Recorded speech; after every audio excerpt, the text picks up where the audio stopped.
ए रुक, अंदर का घुसा जा रहा है, क्या काम है? भाई साहब मुझे नवाब साहब से मिलना है, बहुत जरूरी काम है मुझे। ऐसे हमारे नवाब साहब किसी से नहीं मिलते, जाओ यहाँ से। भाई एक बार मुझे नवाब साहब से मिलने दो भाई। अरे भोला ना, जाओ यहाँ से।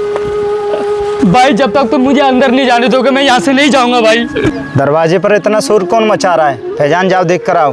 तू ऐसा नहीं मानेगा, तेरे लिए पुलिस को कॉल करना पड़ेगा। रुक। क्या बात है, क्या शोर मचा रहे हो? भाई ये मुझे अंदर नहीं जाने दे रहे, मुझे नवाब साहब से मिलना है और ये मेरे साथ बदतमीजी कर रहे हैं, मुझे अंदर नहीं जाने दे रहे। लेकिन भाई ये चुप। तुम ये रुको, मैं नवाब साहब से पूछ के आता हूँ। नवाब साहब बाहर आपसे मिलने की कोई जिद कर रहा है। हाँ तो उनको अंदर बुला लो। चलो अंदर, नवाब साहब बुला रहे हैं। अस्सलाम वालेकुम नवाब साहब। वालेकुम अस्सलाम। नीचे क्यों बैठ गए? फैजान कुर्सी लाओ उनके लिए। नहीं नवाब साहब, आपका दिल बहुत बड़ा है, मैं यही ठीक हूँ, आपका बहुत बहुत शुक्रिया। ठीक है तो बताइए मैं आपकी क्या खिदमत कर सकता हूँ?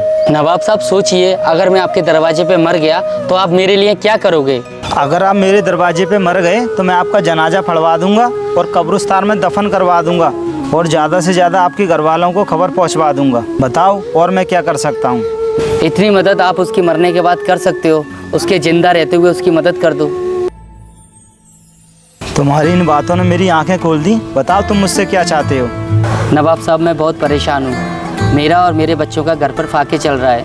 अगर आपने मेरी मदद नहीं की तो मैं भूख से मर जाऊँगा नवाब साहब। अरे फिक्र मत करो मेरे भाई, हम तुम्हारी मदद करेंगे। फैजान इनको जो भी चाहिए इनको दे दो।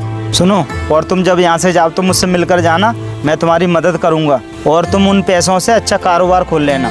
आपका बहुत बहुत शुक्रिया नवाब साहब, बहुत बहुत शुक्रिया आपका।